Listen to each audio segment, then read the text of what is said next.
Lalu Rian, ya lupa ini ada teman saya minta penjelasan harus dari Pak Pendeta.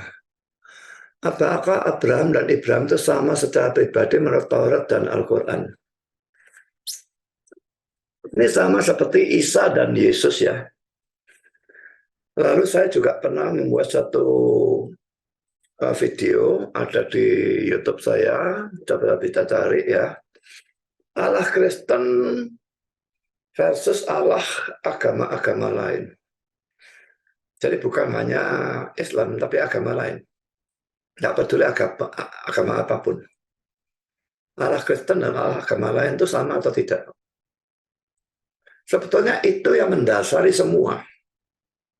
Kalau ini sudah kita bisa katakan sama, ya pastinya tidak terhindarkan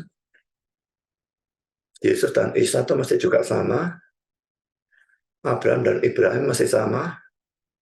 Kalau semua itu dibedakan, kita mempunyai dua set. Kalau Allahnya ada banyak, jadi Allah agama ini lain semua. Lalu kalau Isa dengan Yesus lain, Abraham dan Ibrahim lain, Ishaknya Al-Quran dan Ishaknya Alkitab. Loh, Ishaknya dalam Al-Quran tidak dikorbankan kok. Ishaknya dalam Alkitab dikorbankan, lain juga kan. Ismailnya juga lain, Ismailnya Al-Quran dikorbankan, Ismailnya Alkitab tidak. Sarahnya juga lain.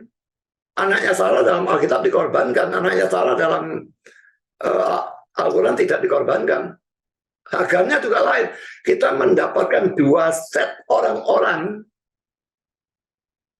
Lihatlah tentang Yusuf, tentang Yakub, tentang siapapun. Nanti kitab suci kita dan kitab suci mereka ada persamaannya, ada perbedaannya. Kenapa bisa demikian? Kita nyontek ke mereka. Kita aja lebih dulu loh. Bagaimana kita nyontek mereka? Pikir sendiri. Saya coba akan tunjukkan ya. Saya tidak tahu filenya ada atau tidak ya.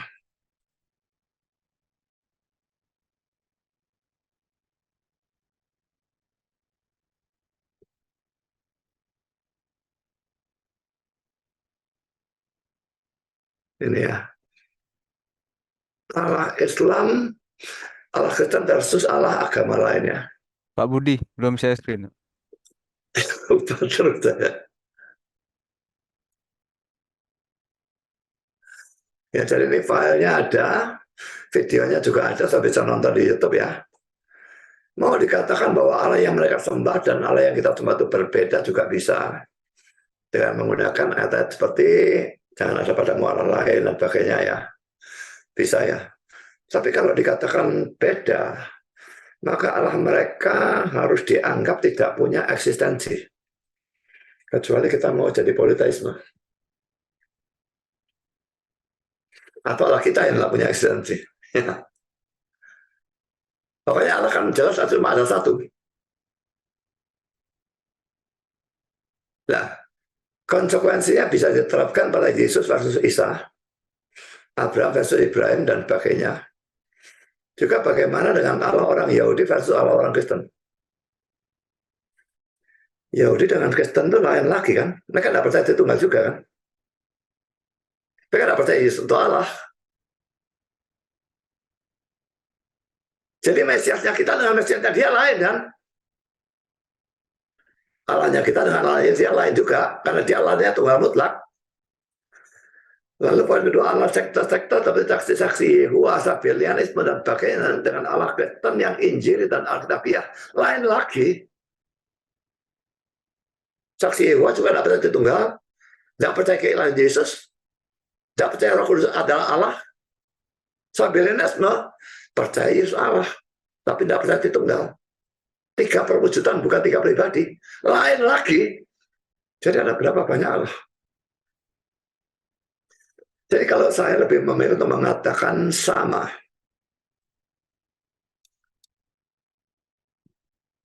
Hanya mereka mendapatkan pengertian yang berbeda. Dan dari sudut pandang kita, mereka salah. Saya berikan ilustrasi ya. Ada tiga orang melihat sebuah mangkok. Yang satu adalah orang yang masih muda dan matanya masih bagus, tidak butuh kacamata. Dan dia melihat mangkok, ya dia bilang itu adalah mangkok. Tapi yang satu adalah orang yang mestinya pakai kacamata -10. Dan dia tidak pakai kacamatanya. Maka dia akan bilang itu sebuah piring. Yang ketiga adalah orang yang kena katarak, wabur tak karu-karuan, belum dioperasi. Dia bilang itu sebuah gelas. Sekarang saya tanya, barang yang dilihat itu ada berapa? 1 atau 3? 1 kan.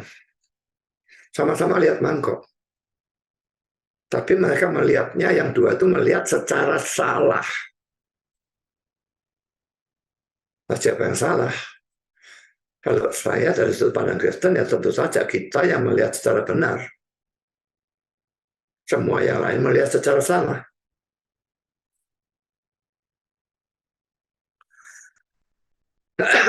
Kalau mari kita lihat ayatnya, Alkitab mendukung enggak? Yohanes 8:54, jawab Yesus, "Jikalau aku memuliakan diriku sendiri, maka kemuliaanku itu sedikit pun tidak ada artinya. Bapakkulah," ini Yesus bilang Bapakku, berarti Yahweh kan? "Bapakkulah yang memuliakan aku.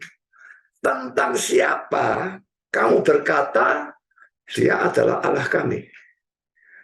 Orang-orang Yahudi, Yudaisme ini sudah sesat pada zaman Yesus. Tapi bapaknya Yesus itu mereka katakan Allah kami. Dan Yesus akui Allah mereka itu Bapakku. Berarti sama atau beda? Yudaisme dan Yesus di sini sama. Di dalam ayat Yesus jelas menyamakan Bapaknya, yang jelas-jelas adalah Tuhan kita, dengan Tuhan atau Allah yang disembah oleh orang-orang Yahudi, padahal pengertian mereka tentang Allah adalah monoteis mutlak. Sama seperti Islam saat ini, saksi Yehova dan sebagainya. Sekarang saya berikan contoh yang lain, ayat lain. Ini saya dapat dari Bambang Nursena. Kalaupun dia tuh sesat, tapi kata-katanya kalau benar, ya saya ambil. Sama saja kalau saya menggunakan buku tafsirnya William Barclay, begitu ngomong soal mujizat, William Barclay itu buang saja, saudara. Itu sesat semua dia. Maria mengandung, melahirkan Yesus itu, Maria mengandung Yesus dilahirkan oleh seorang perawan, itu katanya gereja tidak inses kita mempercayai hal itu. Gereja siapa? Gereja dia. Saya insis. Kalau tidak perawan, Yesus pasti dosa asal. Dia tidak bisa jadi penebus, kita tetap hancur. Kalau mari kita lihat ini ya. Ya, jadi tidak masalah saya ambil dari orang sesat, tapi saya saring, dan dalam hal ini Bambang Nursena memberikan argumentasi yang bagus. Kisah 17, 22, 23, Paulus berdiri di atas Areopagus dan berkata, "Hai orang-orang Athena, aku lihat bahwa dalam segala hal kamu sangat beribadah kepada dewa-dewa. Sebab ketika aku berjalan-jalan di kotamu dan melihat-lihat barang-barang pujaanmu, aku menjumpai juga sebuah mezbah dengan tulisan, kepada Allah yang tidak dikenal." Nah, sekarang perhatikan ini ya. Apa yang kamu sembah tanpa mengenalnya, berarti dewa-dewa itu ya, itulah yang kuberitakan kepada kamu. Paulus memberitakan dewa-dewa, atau dia memberitakan Yesus, atau Allah Tritunggal? Apa yang kamu sembah tanpa mengenalnya, yaitu dewa-dewa, itulah yang kuberitakan kepadamu. Dalam teks ini Paulus bahkan menyamakan Allah yang tak dikenal dengan Allah yang dia beritakan. Sekarang Roma 1 ayat 19-20, dasar kitab suci saya yang lain. Karena apa yang dapat mereka ketahui tentang Allah nyata bagi mereka. Sebab Allah telah menyatakannya pada mereka. Sebab apa yang tidak nampak daripadanya, yaitu kekuatannya yang kekal dan keilahiannya, dapat nampak pada pikiran dari karyanya sejak dunia diciptakan, sehingga mereka tidak dapat berdalih. Ini bagi mereka ya. Tapi dalam terjemahan King James, ESV, dan New King James, in them. Dalam mereka. RSV, NIV, to them. Kepada mereka, atau bagi mereka. NASB, within them. Di dalam mereka. Saudara, Allah itu dapat dikenal karena penyataan dirinya. Ada dua penyataan atau wahyu ya. Pertama adalah penyataan umum atau general revelation, wahyu umum. Nanti kedua di sini kita melihat penyataan khusus atau special revelation. Ya. Kita kembali pada penyataan umum atau wahyu umum atau general revelation. Ini ada dua. Pertama poin A melalui hati nurani atau pikiran. Dan poin B melalui alam semesta. Ya. Kita lihat yang melalui hati nurani atau pikiran. Roma 1 ayat 19-20 tadi. Versi NASB saya langsung bacakan terjemahannya ya. Karena apa yang diketahui tentang Allah nyata di dalam mereka. Karena Allah telah membuatnya nyata bagi mereka. Karena sejak penciptaan dunia atau alam semesta, sifat-sifatnya yang tak terlihat, kekuatannya yang kekal dan keilahiannya, telah terlihat dengan jelas, dimengerti melalui apa yang telah diciptakan. Sehingga mereka tidak mempunyai alasan. Saudara, Allah memberikan wahyu umum melalui hati nurani atau pikiran ini bagi semua orang. Allahnya sama atau tidak sama? Dia Allah yang satu ini memberikan wahyu umum bagi semua manusia, sehingga manusia itu saya tidak percaya ada manusia yang sungguh-sungguh ateis. Ngaku-ngaku saja ateis, tapi sungguh-sungguh tidak mungkin. Karena wahyu itu ditanamkan oleh Tuhan di dalam diri setiap orang. Saya dari kafir, dari kecil itu dalam keluarga kafir, saudara. Tapi sejak kecil saya percaya adanya Allah, malaikat, setan, surga, dan neraka. Siapa yang ngajari saya? Tidak ada. Kenapa saya percaya Allah? Wahyu umum. Allah yang cuma satu memberi wahyu umum pada semua. Dan semua orang tahu sebetulnya Allah itu ada. Lalu poin B, wahyu umum juga melalui alam semesta. Pada pasal pertama ya, dalam 12 pengakuan iman Rasul diakui bahwa Allah adalah Khalik atau pencipta seluruh langit dan bumi. Saya berikan ayat-ayatnya, saudara nggak usah baca, yang sudah bisa baca sendiri. Yang dimaksud dengan langit dan bumi adalah seluruh alam semesta, langit dan bumi dan segala isinya.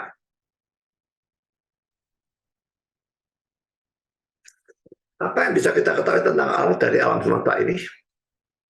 Pertama, saudara, melalui alam semesta ini kita bisa melihat kemuliaan Tuhan.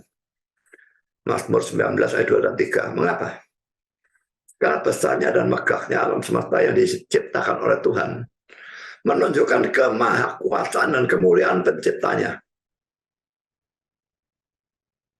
Alam semesta itu luar biasa besarnya ya. Miliaran tahun cahaya dan teleskop yang tercanggih yang bisa sampai menjangkau 5 miliar tahun cahaya tidak bisa menjangkau ujung dari alam semesta. Semua diciptakan Allah, Tuhan dengan berkata, jadilah. Jadi alam semesta ini kita melihat kemuliaan Allah. Setelah saudara melihat dan merasakan besarnya alam semesta, Maka ketahuilah bahwa semua itu diciptakan oleh Allah hanya dengan firman-Nya. Ibrani 11 ayat 3, karena iman kita mengerti bahwa alam semesta telah dijadikan oleh firman Allah, sehingga apa yang kita lihat telah terjadi dari apa yang tidak dapat kita lihat. Bandingkan Mazmur 148 ayat 5, silahkan baca semua. Ini semua menunjukkan kemahakuasaan Allah, dan karena itu tidak ada yang mustahil bagi Dia. Yeremia 32 ayat 17, kataku, Tuhan Allah, sesungguhnya Engkau lah yang telah menjadikan langit dan bumi dengan kekuatanmu yang besar dan dengan lenganmu yang terlentang. Tiada suatu apapun yang mustahil untukmu.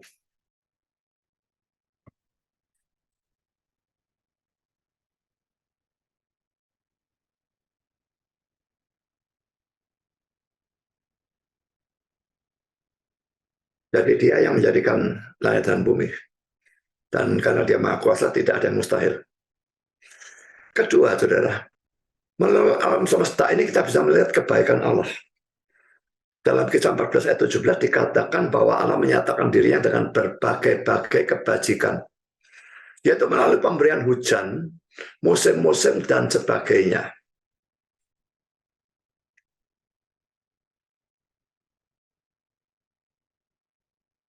Sekarang kita masuk dalam poin kedua, penyataan khusus, partial revelation. Mengapa ini dibutuhkan? Karena adanya dosa. Adanya dosa ini menyebabkan, poin A, penyataan umum yang di atas tadi itu menjadi kabur. Misalnya, saudara, adanya bencana alam menyebabkan orang bertanya, kasihkah Allah itu? Adanya banyak ketidakadilan menyebabkan orang bertanya, adilkah Allah itu? Adanya banyak dosa atau kejahatan moral, pemerkosaan dan sebagainya, menyebabkan orang bertanya, sucikah Allah itu? Lalu poin kedua, adanya dosa juga menyebabkan manusia menjadi buta secara rohani. Jadi sudah penyataan umumnya menjadi kabur, manusianya menjadi buta secara rohani.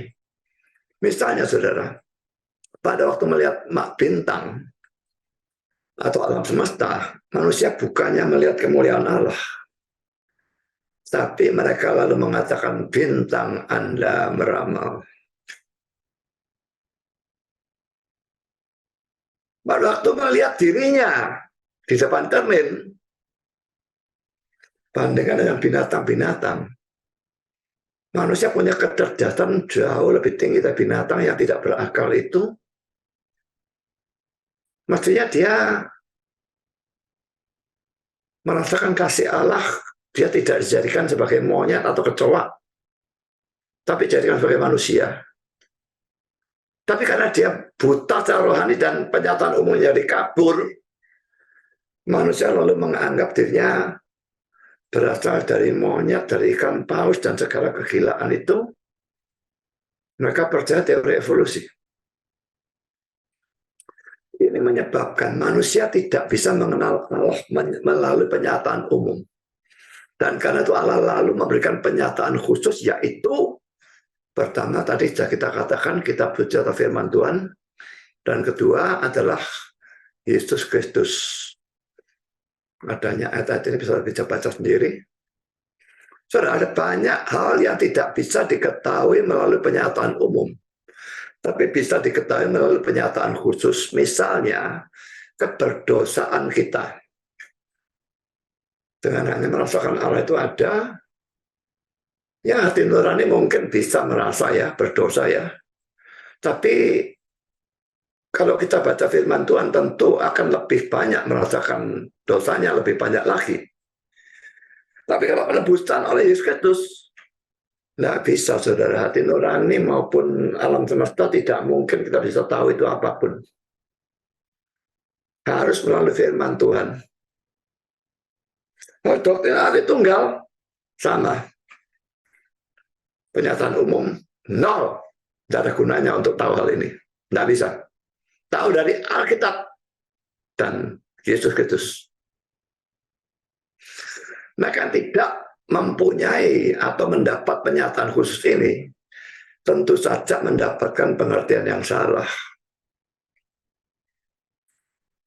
Allahnya jelas sama, karena Allahnya yang menyatakan dirinya kepada hati nurani mereka, Allah yang sama yang menciptakan alam semesta, membuat mereka itu tahu Allah ada, Allah Maha Kuasa. Masa alam semesta itu ada dengan sendirinya? Tidak mungkin. Allahnya jelas sama, tapi karena mereka tidak punya wahyu khusus, yaitu firman Tuhan dan Yesus Kristus, atau mereka punya tapi mereka tidak percaya, sama saja, ya. Dan mereka punya kitab sucinya sendiri yang dari sudut pandang kita bukan firman Tuhan, maka tentu mereka mendapatkan pengertian yang salah. Allah yang sama yang dilihat, tapi ini yang lihat orang yang katarak, orang yang mestinya pakai kacamata minus 10 tapi tidak dipakai. Lah kita ini orang yang sehat, yang matanya melihat dengan jelas, sehingga melihatnya secara benar. Jadi kalau ditanya Allah orang Kristen dan Allah sekte-sekte, Allahnya Islam, Allah agama apapun, saya berpendapat sama. Dalam hal itu saya yakin mutlak sama. Penggambarannya berbeda karena mereka salah. Demikian juga Yesus dan Isa sama, tapi penggambarannya berbeda. Abraham dan Ibrahim sama, penggambarannya berbeda. Mau bicarakan berbeda itu loh, bagi saya itu suatu kebodohan.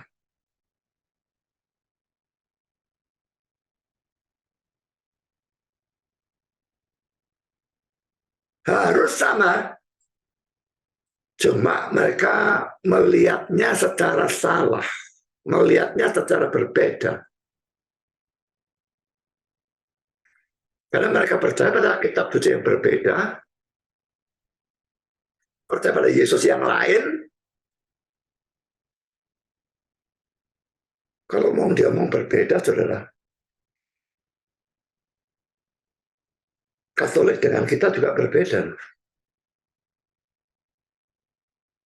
Soalnya Katolik mengajarkan keselamatan karena iman dan perbuatan. Soalnya kita mengajarkan keselamatan karena iman saja. Oh gitu. Lucu lah. Jadi saya jelas secara mutlak pastikan Allahnya sama. Cuma melihatnya, ini orang yang melihat ini melihat secara salah.